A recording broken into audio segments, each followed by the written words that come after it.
भारत माता की जय भारत माता की जय भारत माता की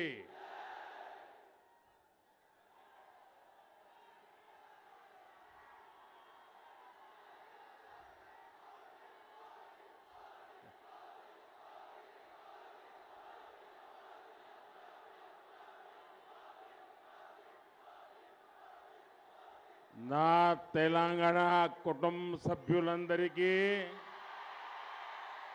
శుభాభినందనలు। बासर सरस्वती मां के चरणों में मेरा प्रणाम। ई गड्डप्पै पुट्टिना कोमरम भीम रामजी गौंड వంటి ఆదివాసీ యోధులకు నా నివాళులు। रामजी गौंड ने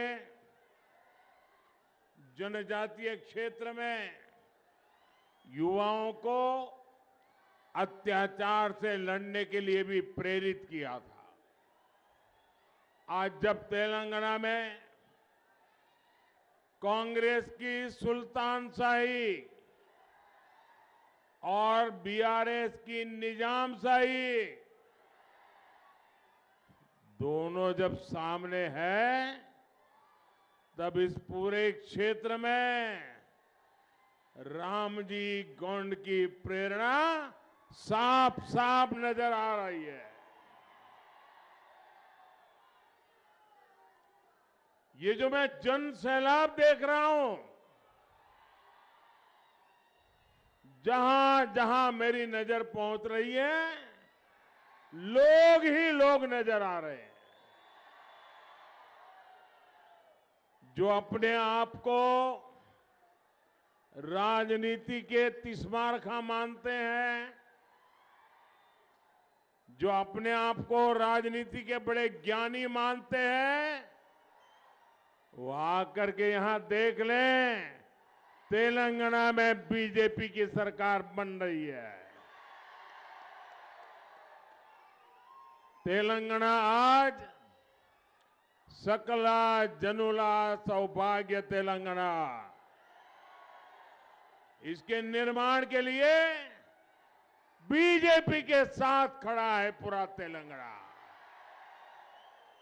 तेलंगाना कह रहा है, तेलंगाना में पहली बार बनेगी बीजेपी सरकार। मेरे साथ बोलेंगे आप लोग? मैं बोलूंगा, उसके बाद आपको बोलना है, बनेगी बीजेपी सरकार। क्या बोलना है? बनेगी बीजेपी सरकार। ठीक है? तेलंगाना में पहली बार बनेगी बीजेपी सरकार। तेलंगाना में पहली बार बनेगी बीजेपी सरकार। तेलंगाना में पहली बार बनेगी बीजेपी सरकार। तेलंगाना में पहली बार बनेगी बीजेपी सरकार। మొదటిసారి తెలంగాణలో బీజేపీ ప్రభుత్వం ఏర్పాటు కానుంది।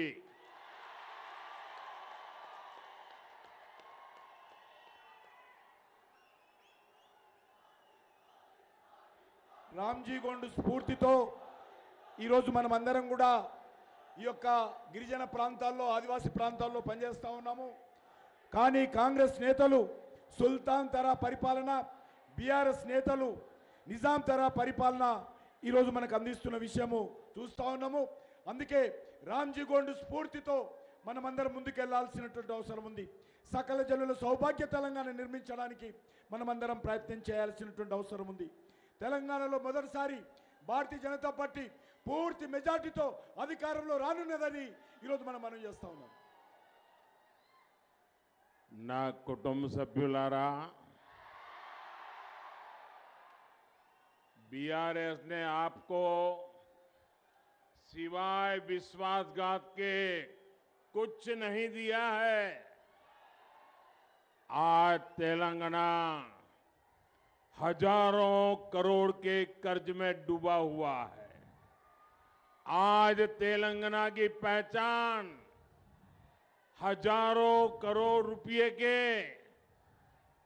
इरिगेशन स्कीम से होती है। अपनी कार की स्टीयरिंग किसी और पार्टी को थमाकर यहां के मुख्यमंत्री फार्म हाउस में शिफ्ट हो गए हैं। केसीआर को आपके बच्चों के भविष्य की चिंता नहीं है। केसीआर को सिर्फ अपने बच्चों की, अपने परिवार के भविष्य की चिंता है। क्या तेलंगाना को ऐसा मुख्यमंत्री चाहिए जो जनता से मिलता नहीं? क्या तेलंगाना को ऐसा मुख्यमंत्री चाहिए जो जनता को मिलता ही नहीं है? ऐसा चाहिए क्या? ऐसा मुख्यमंत्री चाहिए क्या? उसे हटाओगे कि नहीं हटाओगे? निकालोगे कि नहीं निकालोगे? आखिर फार्म हाउस सीएम की तेलंगाना को कोई जरूरत है क्या भाई? क्या तेलंगाना को ऐसा मुख्यमंत्री चाहिए जो कभी सचिवालय न जाता हो? प्रजలను कलवनी मुख्यमंत्री मनकु अवसरमा, फार्म हाउस मुख्यमंत्री मनकु अवसरमा, सचिवालय आने की वेलनी मुख्यमंत्री मनकु अवसरमा।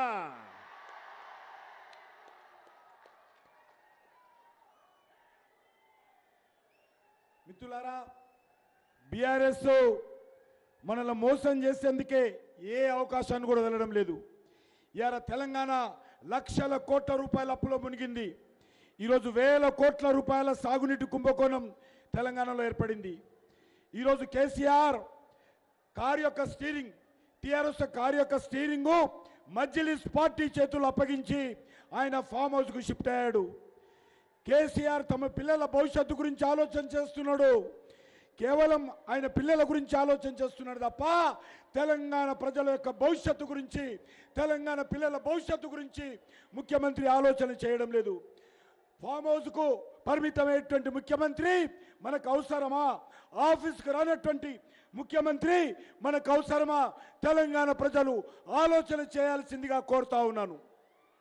ये जो ऊपर चढ़ गए हैं ना, उनसे मेरी रिक्वेस्ट है जरा नीचे आइए भैया। देखिए इतनी भीड़ है, मैं जानता हूं आप लोग मुझे देख नहीं पाते होंगे, दूर दूर तक है, आप लोग मुझे नहीं देख पाते होंगे, लेकिन कोई गिरेगा तो मुझे बहुत दुख होगा। आप नीचे आ जाइए दोस्तों, प्लीज प्लीज नीचे आ जाइए। ఎక్కిన వాళ్ళందరికీ దయచేసి ఆ పిల్లర్స్ మీద ఎక్కిన వాళ్ళు, తాళ్ళ మీద ఉన్న వాళ్ళకి కింద కూర్చోండి, పక్కన వాళ్ళు దింపండి వాళ్ళను. देखिए आपका प्यार मेरे सर आंखों पर, लेकिन आप प्लीज नीचे आ जाइए। देखिए किसी को चोट लग जाएगी भाई। अब भीड़ इतनी ज्यादा है, आप मुझे नहीं देख पाते हैं, मैं इसके लिए तो क्षमा मांगूंगा, लेकिन मेरे दिल की बात आप तक पहुंचाऊंगा। నన్ను మీరు చూడలేకపోతున్నందుకు నన్ను క్షమించండి, కానీ నా మాట మాత్రము మీ గుండెల్లో అందుకునే విధంగా నేను మాట్లాడతాను. मैं कब से देख रहा हूं ये बच्ची तिरंगा झंडा लेकर के ऐसे देखिए वो भारत माता बन के आई है, वाह वाह वाह। हाँ। देखिए हर नौजवान को प्रेरणा दे रही है बच्ची।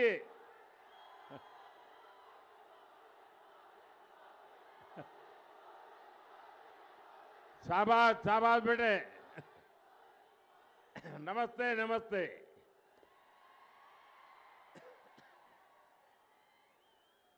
ना कुटुंब सभ्युलारा,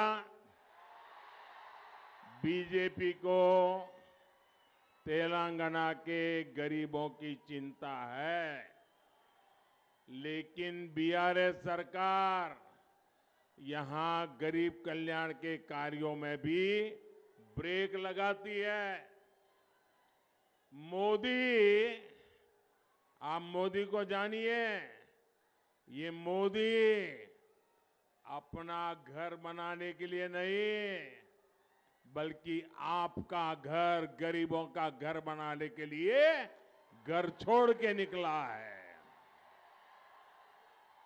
बीते 10 वर्षों में 4 करोड़ से अधिक गरीब परिवारों को पक्के घर मिल चुके हैं। यहां तेलंगाना में भी केंद्र सरकार ने बहुत प्रयास करके करीब 2.5 लाख घरों का निर्माण पूरा किया है। लेकिन आप ये जानकर हैरान रह जाएंगे, इनमें से हजारों घरों को तेलंगाना सरकार गरीबों को देती नहीं है।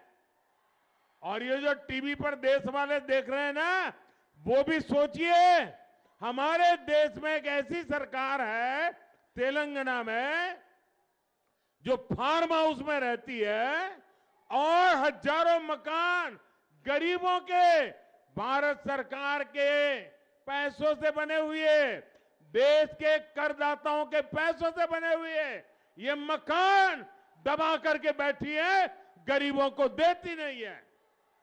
गरीबों की दुश्मन केसीआर सरकार इन घरों पर कब्जा करके बैठ गई है। लेकिन मेरे तेलंगाना के भाइयों बहनों, मैं आपको विश्वास दिलाता हूं, जब तेलंगाना में बीजेपी की सरकार बनेगी तो गरीबों को इन घरों को देने का काम तुरंत पूरा किया जाएगा। और ये मोदी की गारंटी है। और मोदी की गारंटी यानी गारंटी पूरी होने की गारंटी। మోదీ గారి గ్యారంటీ అంటే గ్యారంటీగా పూర్తి అయ్యే గ్యారంటీ.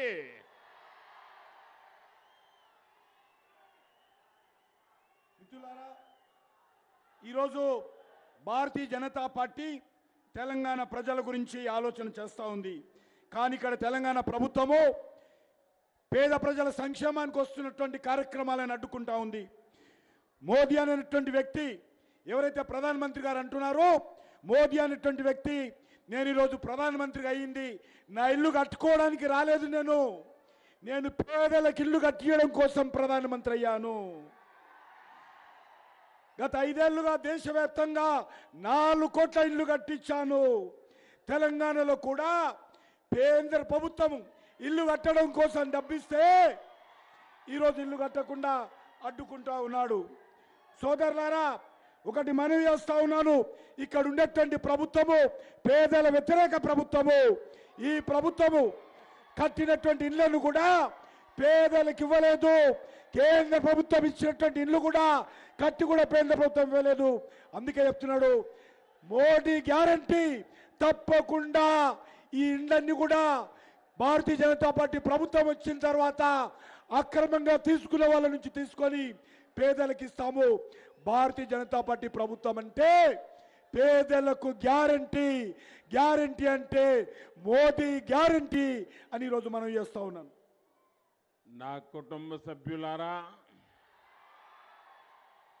तेलंगाना भाजपा ने अपने घोषणा पत्र में, संकल्प पत्र में किसानों के कल्याण के लिए प्रशंसनीय वादा किया है. निर्मल और निजामाबाद में यहां तो हल्दी की खेती बड़े स्तर पर होती है. हल्दी किसानों की बहुत पुरानी मांग को भी केंद्र की बीजेपी सरकार ने पूरा किया है. मैंने हल्दी किसानों के लिए नेशनल टर्मरिक बोर्ड को गठन की घोषणा कर दी है. अब तेलंगाना बीजेपी ने अपने घोषणा पत्र में निजामाबाद को टर्मरिक सिटी बनाने का वादा किया है और आरमोर हल्दी के लिए जीआई टैग देने का भी वादा किया है। इससे निश्चित तौर पर निर्मल की हल्दी किसानों को भी बहुत फायदा होगा। और आपको पता होगा, कोविड के बाद पूरी दुनिया में हल्दी की मांग बढ़ी है। पूरी दुनिया को हल्दी का महत्व समझ में आया है और इसलिए आपके लिए तो ये हल्दी दुनिया में जाने का एक नया रास्ता बन गई है।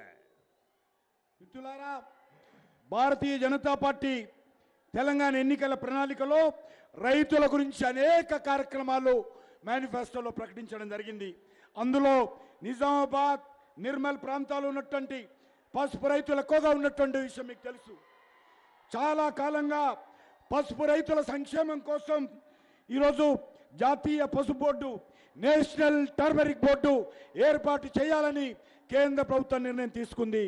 ఇప్పుడు నిజామాబాద్ను మేనిఫెస్టోలో తెలంగాణ బీజేపీ పసుపు నగరిగా ప్రకటిస్తామని బీజేపీ ప్రకటించడం జరిగింది.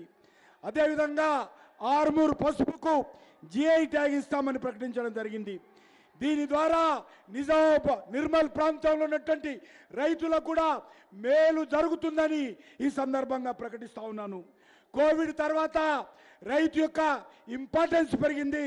ప్రపంచమంతా కూడా మీ పసుపు కోసం ఎదురు చూస్తూ ఉంది అనే విషయాన్ని చెప్తా ఉన్నారు. నా కుటుంబ సభ్యులారా, पूरी दुनिया आजकल मेड इन इंडिया का गौरवगान कर रही है, लेकिन आप देखेंगे कि बीआरएस और कांग्रेस के नेता कभी मेक इन इंडिया की बात ही नहीं करते।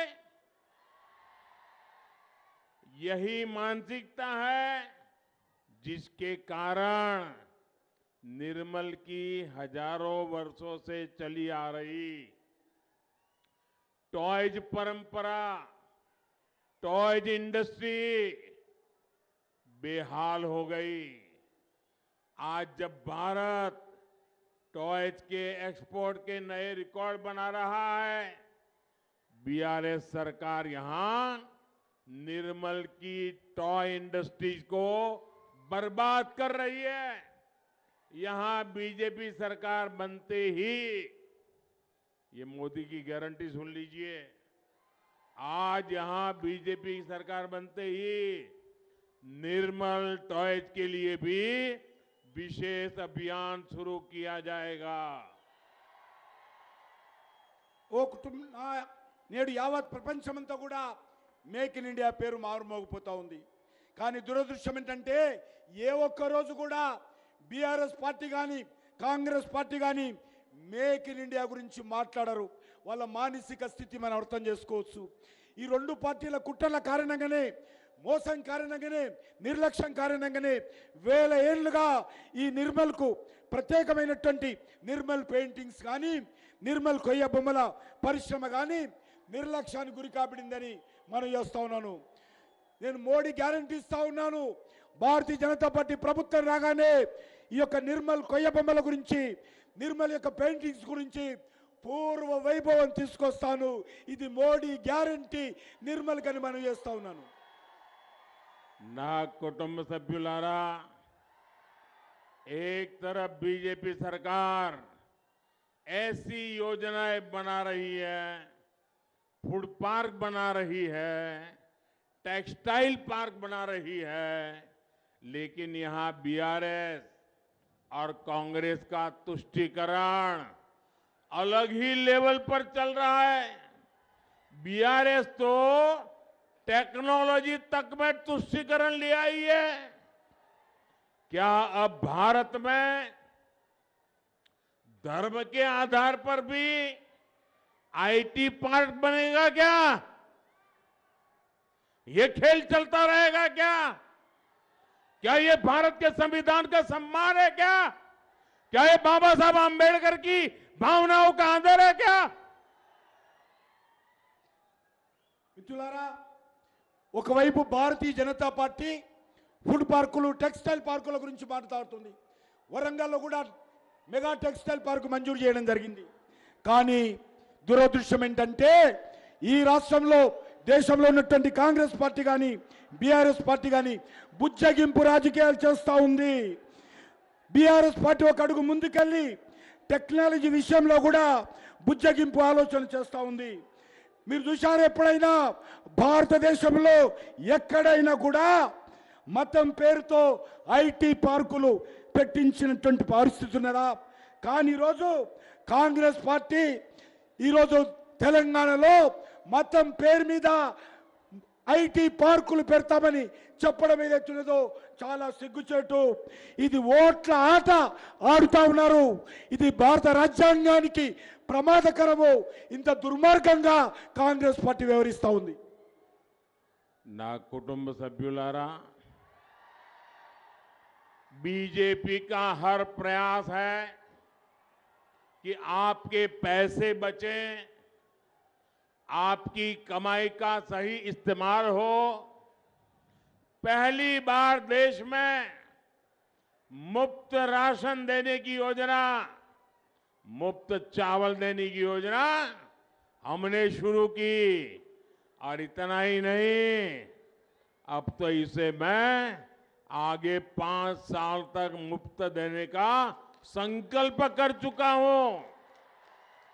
देश के इतिहास में पहली बार आयुष्मान भारत योजना के तहत मुफ्त इलाज की व्यवस्था बीजेपी सरकार ने की।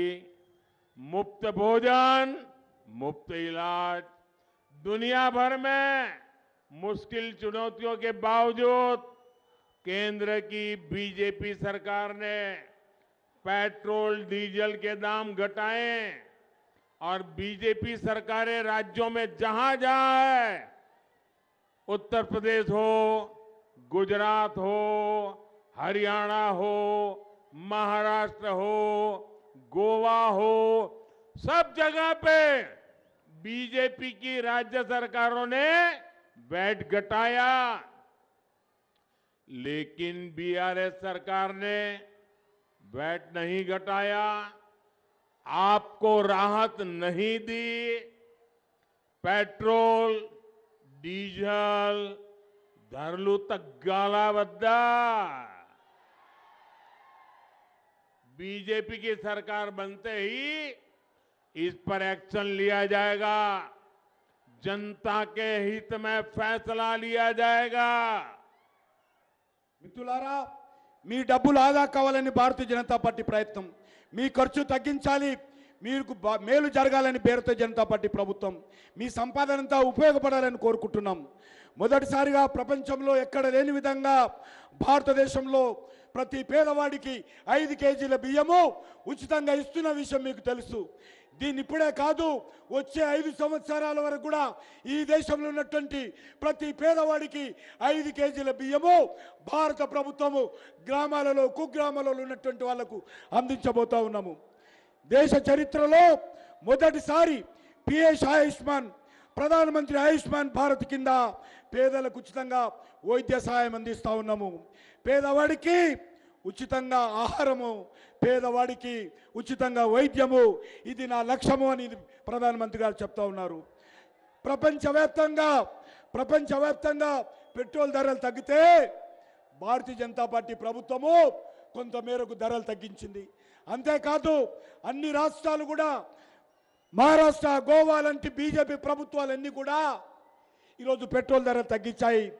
ధరలు తగ్గించినటువంటి రాష్ట్రం ఏదైనా ఉండదంటే దుర్మార్గమైనటువంటి టీఆర్ఎస్ ప్రభుత్వము, కేసీఆర్ ప్రభుత్వము అని మనం చేస్తా ఉన్నాను. అందుకే భారతీయ జనతా పార్టీ ప్రభుత్వం రాగానే పెట్రోల్ ధరలు వెంటనే తగ్గిస్తామని మనం చేస్తా ఉన్నాను.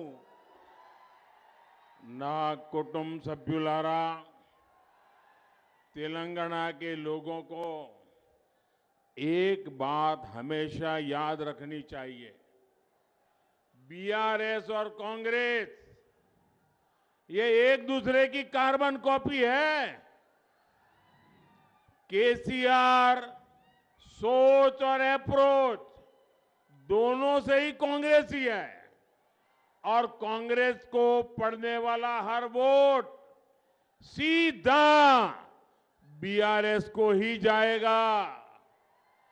कांग्रेस को पड़ने वाला हर वोट यहां परिवारवाद, करप्शन और तुष्टीकरण को ही मजबूत करेगा। इसलिए बीआरएस के कुशासन का विकल्प सिर्फ और सिर्फ बीजेपी है, सिर्फ और सिर्फ बीजेपी है। మిత్రులారా, తెలంగాణ ప్రజలు ఎల్లప్పుడూ ఒక విషయాన్ని గుర్తుపెట్టుకోవాలని మనం చేస్తా ఉన్నాను. బీఆర్ఎస్ పార్టీ, కాంగ్రెస్ పార్టీ రెండు ఒకటే. ఒకటి జిరాక్స్ కాపీలు మాత్రమే. కాంగ్రెస్ కానీ బీఆర్ఎస్ కానీ జిరాక్స్ కాపీలు మాత్రమే. అందుకే కేసీఆర్ ఆలోచనలో కేసీఆర్ ఎప్పుడు కూడా కాంగ్రెస్ గురించి ఆలోచన చేస్తాడు. కాంగ్రెస్కి వేసేటువంటి ప్రతి ఓటు బీఆర్ఎస్కి వేసినట్టే బీఆర్ఎస్కే వెళ్తుంది. కాంగ్రెస్ వేసేటువంటి ప్రతి ఓటు కుటుంబ పాలనకు, అవినీతికి, బుజ్జగింపు రాజకీయాలకు, కువాన రాజకీయాలకు బలోపేతం చేస్తుంది. అందుకే బీఆర్ఎస్ కు సరైనటువంటి ప్రత్యామ్నాయము ఒక్క భారతీయ జనతా పార్టీ మాత్రమే తెలంగాణలో నిలబడుతుందని మనం చేస్తా ఉన్నాను. నా కుటుంబ సభ్యులారా, बीआरएस और कांग्रेस में एक और समानता है। ये दोनों पार्टियां सोशल जस्टिस, सामाजिक न्याय के बिल्कुल खिलाफ है। आज 26 नवंबर जब देश संविधान दिवस मना रहा है तो हमें ये भी याद रखना है कि केसीआर ने बाबा साहब के बनाए संविधान को बदलने की बात करके बाबा साहब का और संविधान का अपमान किया था। कांग्रेस ने बाबा साहब आंबेडकर की राजनीति खत्म करने के लिए जोर लगाया, उन्हें भारत रत्न भी नहीं दिया। जबकि बीजेपी है जिसकी बाबा साहब के पंचतीर्थ बनाने का गर्व हासिल है, कि कांग्रेस ने यहां कभी भी एससी, एसटी, ओबीसी नेताओं को आगे नहीं बढ़ने दिया। बीआरएस ने भी दलित सीएम बनाने का वादा किया था, लेकिन केसीआर ने 10 साल सत्ता अपने पास रखी और अपने बेटे बेटियों को आगे बढ़ा रहा है। एसटी समुदाय के साथ तो कांग्रेस और बीआरएस दोनों ने बहुत बड़ा धोखा किया है। बीजेपी ने देश को पहली आदिवासी महिला राष्ट्रपति दी, लेकिन बीआरएस और कांग्रेस दोनों ने द्रौपदी मुर्मू जी का विरोध किया। మిత్రులారా, బీఆర్ఎస్ కాంగ్రెస్ పార్టీ విషయంలో ఒకటి కామన్ గా ఉన్నది. ఈ రెండు పార్టీలు కూడా సామాజిక న్యాయానికి పూర్తి వ్యతిరేకము. ఇవాళ నవంబర్ 26 రాజ్యాంగ దినోత్సవం జరుపుకుంటున్నాము. ఈ సందర్భంగా గుర్తుపెట్టుకోవాలి, అంబేద్కర్ రాసినటువంటి రాజ్యాంగాన్ని మారుస్తానని కేసీఆర్ చెప్పాడు. ఇది డాక్టర్ బాబాసాహెబ్ అంబేద్కర్ అవమానం చేయడమే కాకుండా రాజ్యాంగాన్ని కూడా అవమానమని మనం చేస్తా ఉన్నాను. కాంగ్రెస్ పార్టీ డాక్టర్ బాబాసాహెబ్ అంబేద్కర్ కు రాజకీయాలు లేకుండా అనేక రకాలుగా ఆయన మీద అవమానం చేశారు. చివరికి ఆయనకు భారత రత్న కూడా అంబేద్కర్కు, బాబాసాహెబ్ అంబేద్కర్కు కాంగ్రెస్ పార్టీ ఇవ్వలేదు. కానీ భారతీయ జనతా పార్టీ బాబాసాహెబ్ అంబేద్కర్ జీవితం ముడిపడినటువంటి 5 పవిత్ర స్థానాలను పంచతీర్థ పేరుతో అభివృద్ధి చేశాను. కాంగ్రెస్ పార్టీ ఏనాడు కూడా తెలంగాణలో ఎస్సీ, ఎస్టీ, బీసీ నేతలను ముందుకు రానియలేదు. బీఆర్ఎస్ పార్టీ కూడా దళితుని సీఎం చేస్తానని అన్యాయం చేయడం జరిగింది. కానీ సీఎం ఆయన కేసీఆర్ ఎవరైతే ఉన్నారో ఆయన సీఎం కావడమే కాదు, ఆయన కలలు కంటున్నాడు కొడుకును సీఎం చేయాలని. ఆయననే ప్రోత్సహిస్తున్నాడు.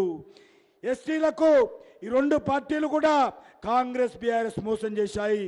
కానీ భారతీయ జనతా పార్టీ ఒక దళిత మహిళను ద్రౌపది ముర్ము గారిని రాష్ట్రపతి చేస్తే కాంగ్రెస్ బీఆర్ఎస్ కలిసి ఈ ట్రైబల్ మహిళ రాష్ట్రపతి కాకుండా అడ్డుకున్న విషయాన్ని మనం చేస్తా ఉన్నాను.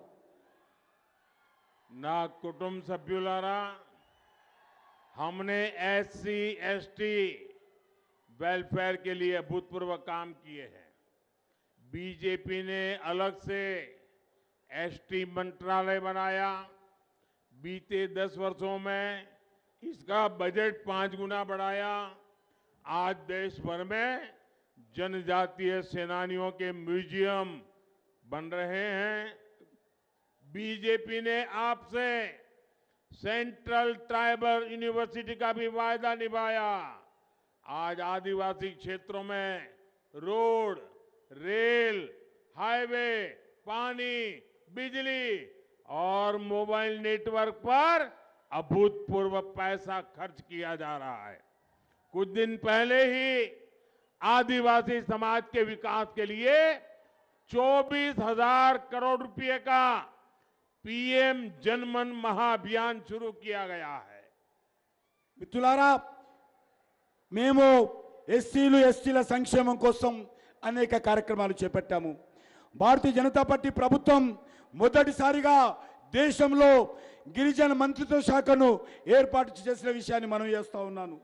గత 5 ఏళ్లలో గిరిజనుల సంక్షేమం కోసం 5% బడ్జెట్ పెంచాము. అంతేకాకుండా ఈరోజు దేశవ్యాప్తంగా గిరిజన వీరులను గుర్తు చేసుకుంటూ వారి పేర్లతో మ్యూజియంను కూడా భారతీయ జనతా పార్టీ ప్రభుత్వం ఏర్పాటు చేస్తుంది. మన హైదరాబాద్లో కూడా భారత ప్రభుత్వము గిరిజన మ్యూజియం రామ్జీ గోండు కొమరం భీం పేరుతో మ్యూజియం ఏర్పాటు చేయబోతున్నామని మనం చేస్తా ఉన్నాను. తెలంగాణలో తొలి గిరిజన కేంద్ర విద్యాలయం సమ్మక్క సారక్క విశ్వవిద్యాలయానికి మంజూరు చేశాము. ఈరోజు గిరిజన ప్రాంతాలలో భారతీయ జనతా పార్టీ ప్రభుత్వము రోడ్లు, రైల్వేలు, హైవేలు, తాగునీరు, కరెంటు, మొబైల్ నెట్వర్క్ లాంటి అనేక మౌలిక వసతులు పెంచింది. ఇటీవల ఆదివాసీల సంక్షేమం కోసం 24,000 కోట్లతో పీఎం జన్మన్ మహా అభియాన్ను ప్రారంభించిన విషయాన్ని మనం చేస్తా ఉన్నాను. ना कुटुंब सभ्युलारा, तेलंगाना की इस विकास यात्रा में मादिगा समुदाय के साथ जो अन्याय हुआ है उसे भी बीजेपी भलीभांति समझती है. इस अन्याय का अंत करने के लिए भारत सरकार की कमेटी पूरी प्रक्रिया को गति देने का काम कर रही है. ये कमेटी आपको न्याय दिलाने की पहल करेगी और आपके सशक्तिकरण का एक नया रास्ता बनाएगी. मादिगा समुदाय से जुड़ी एक बड़ी न्यायिक प्रक्रिया सुप्रीम कोर्ट में चल रही है. ये केस मजबूत हो सके इसके लिए हम हर संभव प्रयास कर रहे हैं. మిత్రులారా, తెలంగాణలో మాదిగ సమాజం విషయంలో కూడా చాలా అన్యాయం జరిగింది. ఈ అన్యాయాన్ని భారతీయ జనతా పార్టీ గుర్తించింది. వీరి దశాబ్దాల ఆకాంక్షలను పూర్తి చేసే లక్ష్యంతో వర్గీకరణ వేగవంతం చేయడానికి బీజేపీ ప్రభుత్వము ఒక కమిటీని ఏర్పాటు చేయబోతుంది. ఈ కమిటీ దళితులకు న్యాయం చేయడంతో పాటు మీ సాధికారతను కూడా సరికొత్త దారులు తెరవనున్నది. మాదిగ సామాజిక వర్గానికి సంబంధించి కీలకమైనటువంటి న్యాయ ప్రక్రియ సుప్రీంకోర్టులో ఉంది. ఇందులో కూడా మాదిగలకు న్యాయం జరిగే విధంగా కేంద్ర ప్రభుత్వము అన్ని రకాలుగా అండగా నిలబడుతుందని మనం చేస్తా ఉన్నాను. ना कुटुंब सभ्युलारा, तेलंगाना में बीजेपी सरकार इसलिए भी जरूरी है ताकि आपकी जमीन पर कब्जे का खेल बंद हो. केसीआर सरकार यहां धरनी के माध्यम से भूमाफिया के साथ खड़ी है. बीजेपी सरकार स्वामित्व योजना के तहत गांवों में घर और जमीन के ड्रोन से नक्शे बनवा रही है. कोशिश ये कि गरीब एससी एसटी परिवारों को अपनी जमीन और घर के कानूनी दस्तावेज मिले। बीजेपी मी भूमि सिस्टम जैसी नई व्यवस्था भी बनाएगी। మిత్రులారా, మీ భూములు కబ్జా కాకుండా ఉండడం కోసం భారతీయ జనతా పార్టీ ప్రభుత్వము మీకు అండగా ఉంటుంది. తెలంగాణలో బీజేపీ ప్రభుత్వం ఏర్పడాల్సినటువంటి అవసరం ఉంది. కేసీఆర్ ప్రభుత్వం ధరణి పేరుతో భూ మాఫియాకు తలపడుతూ ఉంది. భారతీయ జనతా పార్టీ ప్రభుత్వము దేశవ్యాప్తంగా సౌమిత్ర పథకము ఏ రకంగా డ్రోన్ల ద్వారా భూ సర్వే నిర్వహిస్తూ ఉన్నామో అదేవిధంగా ఎస్సీ ఎస్టీ బీసీ పేదల భూములు వాళ్ళ దస్తావేజులు వాళ్ళకు అందించేటువంటి కార్యక్రమం భారతీయ జనతా పార్టీ అధికారంలో రాగానే ధరణి స్థానంలో ధరణిని రద్దు చేసి మీ భూమి పేరుతో ట్రాన్స్పరెన్సీతో అందరికీ న్యాయం జరిగే విధంగా కొత్త విధానాన్ని భారతీయ జనతా పార్టీ ప్రభుత్వం తెలంగాణలో తీసుకొస్తుంది. ना कुटुंब सभ्युलारा, आने वाले 5 साल तेलंगाना के लिए बहुत अहम है। आपको पता है कि 24 के चुनावों के बाद केंद्र में एक बार फिर बीजेपी की सरकार बनने वाली है।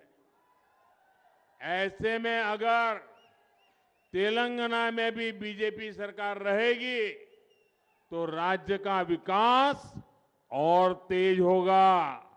डबल इंजन की ताकत तेलंगाना को डबल ऊंचाई पर ले जाएगी। మిత్రులారా, వచ్చేటువంటి 5 సంవత్సరాలు తెలంగాణ రాష్ట్రం చాలా కీలకమైన సమయం. కేంద్రంలో మనవి చేస్తా ఉన్నా నేను 2024లో ఏవైతే పార్లమెంట్ ఎన్నికలు జరుగుతాయో ఆ ఎన్నికల్లో ఎవరు వద్దన్నా ఎవరు కాదన్నా భారతీయ జనతా పార్టీ ప్రభుత్వము దేశంలో మళ్ళీ రాబోతుంది. ఇందులో ఏ రకమైనటువంటి సందేహం లేదు. ఇదే సమయంలో తెలంగాణలో కూడా బీజేపీ ప్రభుత్వం వస్తే కేంద్రము రాష్ట్రము కలిసి డబుల్ ఇంజన్ సర్కార్తో ఈ ప్రాంతాన్ని అభివృద్ధి చేయడానికి దేశం ఈ అభివృద్ధిని వేగవంతంగా పరుగులెత్తించడానికి ఉపయోగపడుతుంది. కాబట్టి డబుల్ ఇంజన్ సర్కార్ను తీసుకురావాల్సిందిగా కోరుతా ఉన్నాను. मैं कुछ बातें आपसे करना चाहता हूं। हिंदी समझ लेंगे आप जवाब देंगे पक्का? तो मेरे साथ एक काम कीजिए, आपका मोबाइल फोन निकालिए, उसकी फ्लैश लाइट चालू कीजिए और मैं जो कहता हूं बोलना होगा आपको। तेलंगाना में बीजेपी सरकार बनाएंगे, बीजेपी सरकार बनाएंगे, बनाएंगे, बीजेपी सरकार बनाएंगे, बनाएंगे, बीजेपी सरकार बनाएंगे, बनाएंगे, मादिगा समाज को न्याय दिलाएंगे, दिलाएंगे, मादिगा समाज को न्याय दिलाएंगे, दिलाएंगे। अच्छा, मेरा एक और काम करेंगे, पक्का करेंगे? ये चुनाव वाला काम नहीं है, करेंगे? पक्का करेंगे? देखिए, काम करना है आपको। यहां से जब जाएंगे ना तो आप जरा मोबाइल फोन का फ्लैश चालू रखिए, बंद मत कीजिए। हाँ, मेरा काम बड़ा महत्वपूर्ण है, आपको वादा करना है, करेंगे ना? एक काम मेरा करना है, ये मेरा निजी काम है। देखिए, घर घर जाना और जाकर के हर किसी को प्रणाम करना और कहना कि अपने मोदी जी निर्मल आए थे और मोदी जी ने आप सब परिवारजनों को प्रणाम कहा है, नमस्कार कहा है। ये मेरी बात पहुंचा दोगे?